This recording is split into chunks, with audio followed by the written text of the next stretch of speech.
berkata, mana ucapan Nabi Muhammad SAW? Berarti tak betul Nabi itu. Kata dia, kalian akan berperang dengan Yahudi. Buktinya Yahudi tak ada lagi. 1438 tahun setelah ucapan ini, Yahudi tetap ada, tetap eksis, tetap tegak berdiri di atas muka bumi.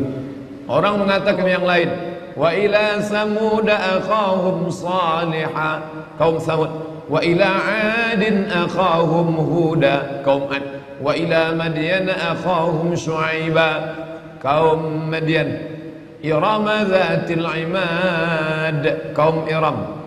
Banyak kaum-kaum tapi musnah sekarang. Mana kaum Iram, mana kaum Samud, mana kaum Madyan, mana kaum Fir'aun, musnah. Tapi Israel tetap masih bertahan sampai hari ini. Nabi berkata, qatilunal yahuda, kamu akan berperang dengan Yahudi, hatta yakhtabiya ahadukum, sampai mereka salah satu dari pasukannya itu bersembunyi wara al-hajar, di belakang batu. Saking dahsyatnya peperangan itu nanti, sampai-sampai ada pasukan Yahudi itu yang bersembunyi di belakang batu.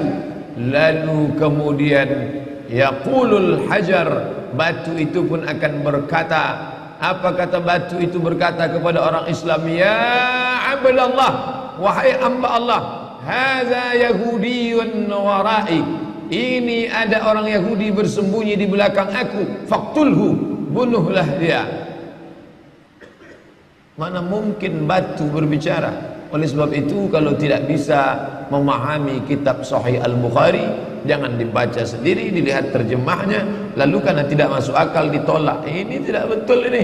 Masa batu berbicara, pokok kayu berbicara, seperti film karton saja.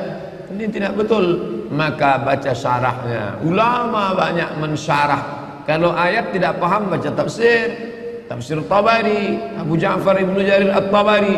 Tafsir Al-Quranil Azim, Abul Fida Ismail Ibn Kathir.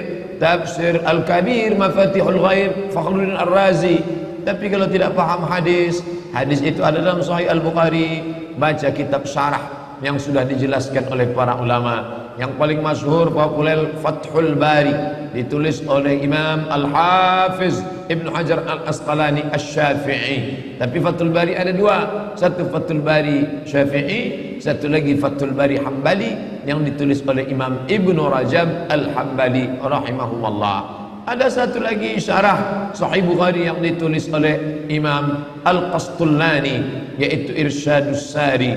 Ada satu lagi ditulis oleh Imam Badruddin Al-Aini. Begitulah keseriusan ulama untuk mensyarah hadis-hadis. Jumlahnya bukan 100, 200, bukan 1000, 2000, 7275 hadis. Belum ada laptop, belum ada internet, belum ada alat tulis canggih seperti sekarang. Mereka menulis dengan peralatan yang sederhana, mengandalkan hafalan, kekuatan, tapi mereka disingkapkan Allah hijab kejahilan karena ketulusan hati dan jauh daripada makan haram dan syubhat. Begitulah para ulama dulu. Bahkan sampai generasi hari ini, orang-orang tetap memperdulikan hadis. Termasuklah kita subuh ini, rasa cinta kita kepada hadis Nabi, kita kaji salah satu dari yang ada dalam kitab Sahih Al-Bukhari. Maka kata Imam Al-Hafiz Ibn Hajar Al-Asqalani, makna bahwa batu berbicara, hadza Yahudi khalfi, ini ada orang Yahudi di belakangku. Hai Abdullah, hai orang Islam, ya Abdullah, wahai hamba Allah, hadza Yahudi khalfi, ini ada Yahudi di belakangku, faqtulu, bunuhlah dia. Maka makna ucapan itu artinya, tidak ada satupun tempat persembunyian orang Yahudi. Tak ada manfaatnya dia berada di belakang batu, di belakang pokok kayu, karena semuanya akan tersingkap, terbuka. Saat itu semuanya akan binasa. Ini hadis salah satu mukjizat Nabi Muhammad sallallahu alaihi wasallam. Bahkan di Al-Azhar, ketika kita masih belajar dulu, ada satu mata kuliah khusus, yaitu Tayyarat Fikriyah. Tayyarat, aliran-aliran, Fikriyah, pemikiran. Ada aliran sekuler, ada aliran liberal, ada aliran sosialisme, ada aliran komunis, dan ada satu aliran khusus yang dikaji selama satu semester, yaitu aliran yang disebut dengan Sahyuniyah, atau Zionis. Mereka bukan sekedar agama, tapi juga dia adalah politik. Yahudi agama yang unik. Dia agama dan dia juga suku. Nabi Ibrahim punya anak laki-laki bernama Ishak. Nabi Ishak punya anak laki-laki bernama Yakub. Nabi Yakub punya anak bernama Yusuf. Yusuf punya saudara kandung bernama Yahuza. Cucu cicit keturunan Yahuza inilah Yahudi yang disebutkan dalam hadis ini. Lalu kemudian cucu cicitnya ini berkembang biak sampailah hari ini, dan mereka menjadi satu suku besar, dan mereka tidak ada Yahudisasi. Kalau Kristen ada Kristenisasi, yang non Kristen diajak masuk ke dalam agama Kristen, tapi Yahudisasi tidak terjadi karena Yahudi tidak menerima orang selain Yahudi. Andai bapaknya Yahudi pun akan dilihat maknya Yahudi atau tidak. Maka ketika negara Israel terbentuk, orang-orang Yahudi dari seluruh dunia pulang kembali, yang mereka sebut sebagai Ardul Mi'ad, tanah yang dijanjikan oleh Tuhan. Lalu kemudian mereka periksa satu persatu, berapa banyak Yahudi menikah dengan orang Rusia, berapa banyak Yahudi menikah dengan orang Eropa. Maka anaknya tidak diakui karena ibunya bukan Yahudi. Dan ada satu lagi Yahudi di Afrika, ramai-ramai Yahudi Afrika datang, ini pun tidak diakui karena Yahudi putih, tiba-tiba ada Yahudi hitam. Bapak Ibu yang dimuliakan Allah Subhanahu wa taala. Oleh sebab itu mereka agama sekaligus juga suku. Kalau kita, kamu sukunya apa? Sukunya Melayu, agama Islam. Kamu suku apa? Suku Batak, agama Islam. Kamu suku apa? Suku Minangkabau, agama Islam. Mereka tidak. Suku Yahudi, agama Yahudi. Lalu kemudian suku dan agama ini berpikir tentang menciptakan sebuah negara. Itu berasal dari pikiran Theodor Herzl. Theodor Herzl, seorang wartawan Yahudi, berpikir ketika dia melihat ada negara besar, negara itu bernama Serbia, yang pernah membantai umat Islam di Bosnia atas nama Slobodan Milosevic, negara Eropa, negara Rusia yang besar waktu itu bernama Serbia. Maka Theodor Herzl berpikir, kalau Serbia punya negara, mengapa kita orang Yahudi tidak punya negara? Maka dia kumpulkan orang-orang Yahudi dari seluruh dunia, maka mereka pun berkumpul. Inilah cikal bakal Zionis yang ingin mendirikan sebuah negara. Akhirnya tahun 1946 mereka pun berhasil mendapatkan tanah Palestina. Sebelumnya utusan Theodor Herzl datang menghadap Sultan Abdul Hamid di Turki. Sultan Abdul Hamid, ini ada beribu-ribu keping uang emas, terimalah, kami ingin membeli tanah Palestina. Sultan Abdul Hamid menolak emas-emas itu. Dia katakan Palestina direbut dengan tetesan darah para syuhada. Mereka mati karena Allah Subhanahu wa taala. Aku tidak akan menjual sejengkal pun tanah Palestina kepada kalian. Sakit hati mereka sampai akhirnya Turki Utsmani ditumbangkan tahun 1924. Berakhirlah khilafah Islamiyah. Maka dengan itu muluslah perjalanan Yahudi. 1924 Turki Utsmani tumbang. 1946 umat Islam terpecah-pecah. Belanda menjajah Indonesia, Inggris menjajah Malaysia, Brunei Darussalam, Singapura, Prancis menjajah Mesir, Libya, Tunisia, Aljazair, lalu kemudian Itali menjajah Libya. Mereka bagi-bagi negeri Islam seperti roti yang dipecah-pecah, persis seperti yang dikatakan Nabi SAW. Kalian nanti di akhir zaman akan diperebutkan, ditarik, menarik, satu menarik kepalanya seperti makanan ala qas'atiha, akalatun makanan ala qas'atiha, di atas piring yang besar. Ada yang menarik kakinya, ada yang menarik kepalanya. Aqillatun nahnu yawma idzin ya Rasulullah. Mereka merebut kami. Apakah kami waktu itu sedikit ya Rasulullah? Kata Nabi, tidak. Bal antum katsirun. Kalian ramai, kalian banyak. Lakinnakum ghusaun ka ghusais sail. Tapi kalian seperti buih di tengah lautan, dipukul ombak, dihempas gelombang. Kalian tak punya kepemimpinan karena Turki Utsmani sudah tumbang, tak lagi punya panutan. apa yang dikatakan itu terwujud 1946,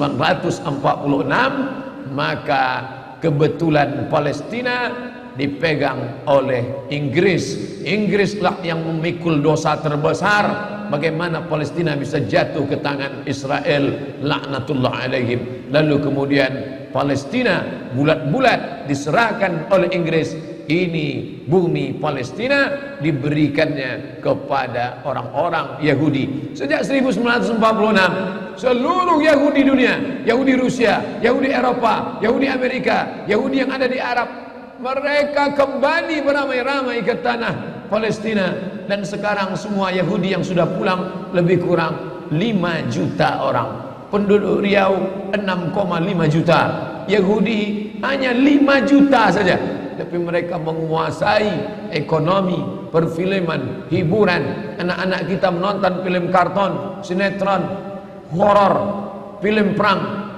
Siapa yang memproduksinya? Warner Bros. Warner Bros Yahudi. Steven Spielberg Yahudi yang mengobo-obo ekonomi umat Islam. Ketika dia lihat ini perlu dihancurkan, ini perlu diangkat, ini perlu dijempaskan, ini perlu. Siapa lagi kalau bukan George Soros? George Soros pun Yahudi. Maka semua presiden-presiden Amerika itu akan naik atas lobby-lobby Yahudi. Syekh Ali Jarisah, Syekh Dr. Ali Jarisah, dosen Universitas Madinah Islamiyah, Al-Jami'ah Al-Islamiyah bil Madinah Al-Munawwarah, Universitas Islam Madinah, tahun 70-an sudah menulis dalam bukunya bahwa pegawai-pegawai yang ada di PBB, United Nations, Al-Umamul Muttahidah, itu sebagian besarnya adalah Yahudi. Oleh sebab itu ketika umat Islam yang tertindas, mereka diam seakan-akan tak terjadi apa-apa. Tapi kalau kaum minoritas lain yang tertindas, mereka menyuarakan harus merdeka, harus bebas dari penjajahan, harus dilepaskan.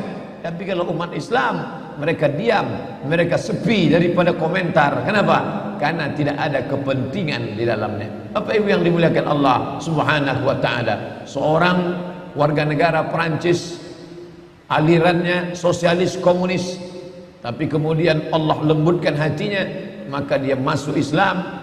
Dan dia inilah yang mengungkapkan, menuliskan bahwa Zionis menguasai Palestina. Tidak hanya Palestina, tapi dia ingin menguasai dunia atas nama yang disebut dengan kembali kepada kekerajaan Daud. Daud yang kita yakini bukanlah seperti yang mereka katakan.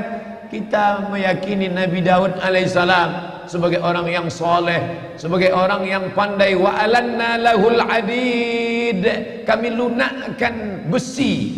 Maka Nabi Daud alaihissalam mengambil besi, lunak besi itu di tangan Nabi Daud alaihissalam, lalu dibentuknya menjadi baju besi. Baju besi itu dijualnya, lalu hasil dari menjual baju besi itulah Nabi Daud hidup. Nabi Daud adalah orang yang zuhud, walaupun dia seorang raja di raja. Makanya kata Nabi SAW, ahabbus saum ilallah, puasa yang paling dicintai Allah, saumi Daud, puasa Nabi Daud alaihissalam. Tapi mereka menggambarkan Daud sebagai raja yang perkasa. Raja Daud, inilah kata mereka raja di raja mereka. Mereka menyebutnya King David. King David lahir punya anak laki-laki bernama King Solomon. Kita menyebutnya Sulaiman alaihissalam. Tapi bukanlah seperti namanya sama, tapi kepribadian yang berbeda. Mereka menampilkan sebagai raja yang beringas, raja yang brutal. Sedangkan Allah Ta'ala menceritakan Nabi Sulaiman sebagai orang raja, nabi yang lembut. Sampai-sampai dia menahan pasukannya, jangan kalian lewati tanah ini, karena aku mendengar ada suara lembut. Ya ayyuhan namlu dukhulu masakinakum, hai para semut-semut, masuklah kalian ke sarang kalian, agar supaya jangan sampai pasukan Sulaiman menginjak perut kalian. Yahtimannakum junud, jangan sampai pasukan Sulaiman menginjak kalian. Fatabassama dhahika, Nabi Sulaiman tersenyum. Begitulah hebatnya kekuasaan Sulaiman, begitulah hebatnya ilmu Nabi Sulaiman. Sampai-sampai semut pun tak ada yang terinjak, tak ada perut semut yang pecah. Tapi mereka menggambarkan Sulaiman sebagai raja yang brutal, yang beringas, dan mereka ingin mengembalikan lagi kerajaan ini. Mereka katakan bahwa ada 5 yang mereka nanti-nantikan, yang harus mereka lakukan, karena akan turun Mesias, sang juru selamat yang mereka nantikan sejak zaman nenek moyang mereka dulu. Mereka membangun ini berdasarkan keyakinan yang mendalam, walaupun keyakinan itu diambil dari mitologi, mitos semata. Mitos pun ternyata kalau diyakini seyakin-yakinnya bisa membangkitkan semangat yang luar biasa.